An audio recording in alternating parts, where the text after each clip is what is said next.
और first time आप जींद के अंदर आए हो और राष्ट्रीय पार्टी है आपकी, तो आपके संकल्प पर पत्र के अंदर एक झंडा, एक कानून, एक संविधान, तो इसको किस प्रकार से मेंटेन करोगे अगर आपकी पार्टी जो है सत्ता के अंदर आएगी? तो किस प्रकार से इसको, क्योंकि आजकल तो धर्म और जात का बहुत ज़्यादा बढ़ावा देश के अंदर फैला हुआ है। राष्ट्रीय आज़ाद मंच एक पॉलिटिकल पार्टी है जो 2017 में चुनाव आयोग से रजिस्टर्ड हुई। जी। रजिस्ट्रेशन के बाद पार्टी ने हिमाचल प्रदेश का चुनाव लड़ा है, उसके बाद लोकसभा और मध्य प्रदेश से भी चुनाव लड़ा, राजस्थान के म्यूनसिपैलिटी के चुनाव में भी पार्टिसिपेट किया है। अब पार्टी हरियाणा में इंट्रोड्यूस अपने आप को करने की कोशिश में आज जींद में मीटिंग हुई जी। तो हमारे जो बहुत ही ऊर्जावान साथी हैं उन्होंने पार्टी को आगे बढ़ाने का जिम्मा अपने कंधों पे उठाया है। और मेरा ये मानना है कि देश के अलग अलग हिस्सों से जो अलग अलग तरह के सुर उठते हैं, कभी गोरखालैंड की बात, कभी बोडोलैंड की बात, कभी अलग अलग स्टेट के लोग अपनी अलग अलग मांग और अपने अलग अलग चीज़ों को लेके आ जाते हैं, उसको देखते हुए एक सख्त मैसेज बड़ा ज़रूरी है कि ये देश एकता में यकीन रखता है और एक झंडा, एक संविधान और एक कानून इस देश में आवश्यक रूप से हर हालत में लागू रहेगा। तो आपके संकल्प पत्र के अंदर एक और है भाई, जाति व्यवस्था को हम खत्म करेंगे, तो वो किस प्रकार, क्योंकि उसका तो बहुत ज़्यादा आज देश के अंदर बहुत ज़्यादा बढ़ावा है। जाति व्यवस्था वस्तुतः इस समाज के लिए कोड की तरह है जिसका प्राचीन काल में कोई एग्जिस्टेंस था ही नहीं। ये बाद में कुछ समाज के ठेकेदारों ने अपने फ़ायदे उठाने के लिए लोगों को इस व्यवस्था में ढाल दिया, जबकि ये व्यवस्था किसी के भी काम नहीं आती। तो मेरा ये मानना है कि व्यवस्था कानूनी रूप से 100% ख़त्म होनी चाहिए। हर आदमी का मूल्यांकन आप उसकी क्षमता के हिसाब से करें और उसके कैलिबर के हिसाब से उसे पेमेंट करें, और समाज में हर एक गरीब व्यक्ति का सरकार को भला करना चाहिए, उसे उठाना चाहिए। जब समाज का सबसे निचला तबका ऊपर उठेगा तब पूरा समाज सामूहिक रूप से ऊपर उठना लाजमी है। देश के अंदर लगातार जो भ्रष्टाचार का बढ़ावा मिल रहा है, तो उसको कैसे, किस प्रकार से रोका जाएगा? आपकी सोच किस प्रकार उस पर आपने मेंटेन किया है? भ्रष्टाचार के मामले में जहाँ तक बात है तो इस देश में बिल्ली ही दूध की रखवाली में बैठी है, इसीलिए भ्रष्टाचार ख़त्म नहीं हो रहा। भ्रष्टाचार ख़त्म करने की जिम्मेदारी राजनीतिक दलों की, सरकार की है, और वो लोग इस दिशा में आज तक उन्होंने कोई कदम उठाया हो ऐसा मुझे तो कहीं दिखाई नहीं दिया।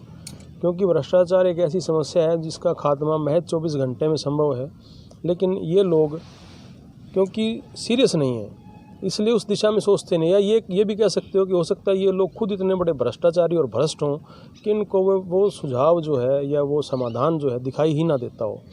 हमारा ये कहना है कि आप बिना किसी लोकपाल वोकपाल के चक्कर में पड़े हुए सीधा पीसी एक्ट में एक संशोधन करें कि हर एक भ्रष्टाचारी जिसके पास आय से अधिक संपत्ति है उसे सजाए मौत दी जाए।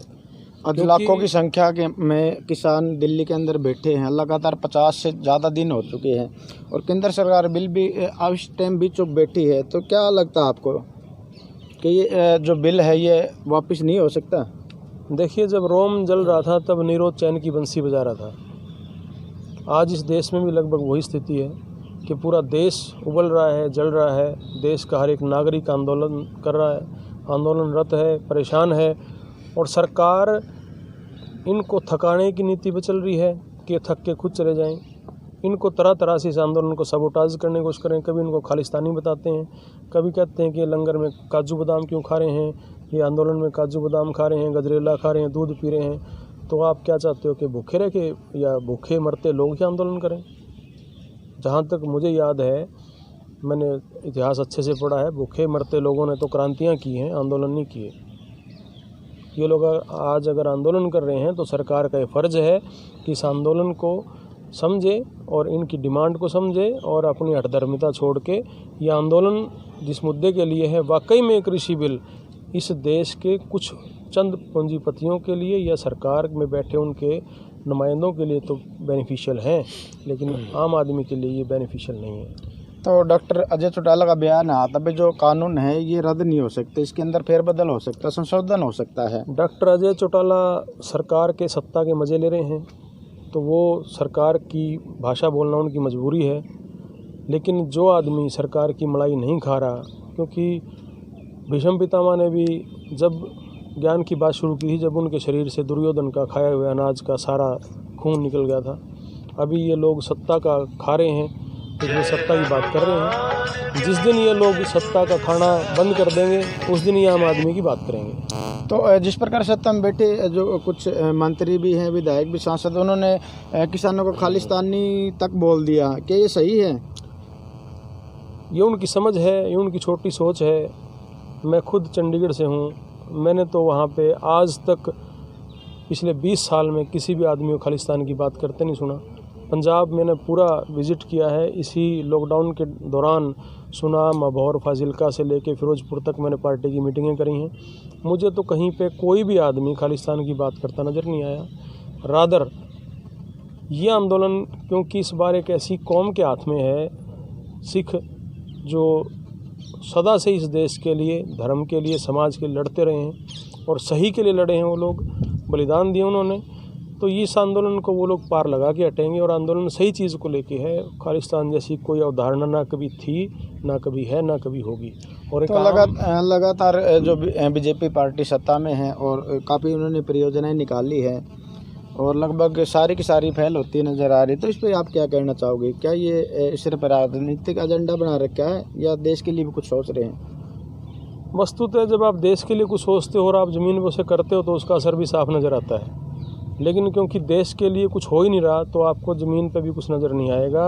एक मौनी बाबा जिसे कहते थे ये लोग, बड़ा प्रचार किया, वो इस देश की जीडीपी को 8, 9, 10% तक लेके गया और ज़्यादा ले जाता। और आज ये सरकार इस देश की जीडीपी को माइनस में और जीरो पे आने पे भी एक उपलब्धि बना रही है। तो आप सोच सकते हो कि सरकार का विज़न कहाँ है।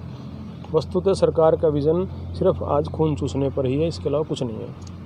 तो मोदी जी जो है लगातार विजिट पे विजिट करते विदेशों के अंदर, और देश के अंदर कुछ ऐसा लग भी नहीं रहा, तो काफ़ी उन्होंने वादे भी किए थे, तो कहाँ तक आपको लगता है कि वो पूरे हो पाएंगे? विदेशों में जो विजिट की थी उसका परिणाम आपको 26 जनवरी आप देख सकते हो। और उसके बाद अगर आपने दूसरा उसका नज़ारा देखना है तो अमेरिका के राष्ट्रपति का शपथ ग्रहण समारोह आप देख सकते हो। ना तो उस समारोह में हिंदुस्तान को न्योता है और ना 26 जनवरी को कोई विदेशी भारत आने को तैयार है। अब आप समझ सकते हैं कि विदेशों में हमारी इमेज कहाँ है।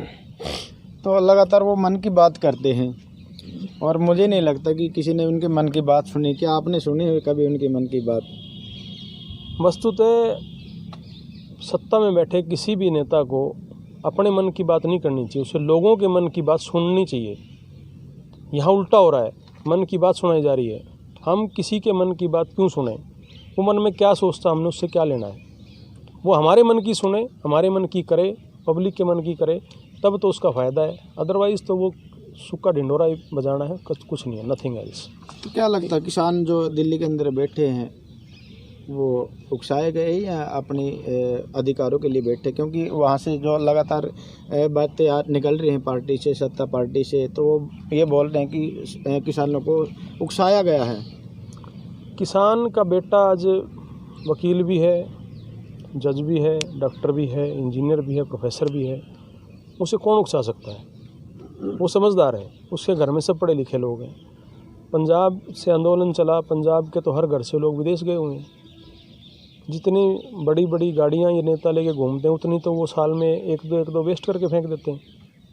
इनको कौन उकसाएगा? ये वास्तविक चीज़ है। आपने एक गुनाह किया है, आपने एक आंदोलन इसलिए उठा क्योंकि बिल जब आपने बनाया तब आपने पूरे देश में किसी को विश्वास में लिया ही नहीं। आपने इस पर कोई चर्चा नहीं कराई, आपने वहाँ पे फ़ायदा उठाया। और इस लॉकडाउन के ड्यूरेशन में मज़दूरों के खिलाफ आपने कोई बिल पास करने की कोशिश की, किसानों के खिलाफ की। आप एयरपोर्ट बेच रहे हो, आप रेलवे स्टेशन बेच रहे हो, प्रॉफिट में चलते इंस्टीट्यूट आप बेच रहे हो, किस लिए?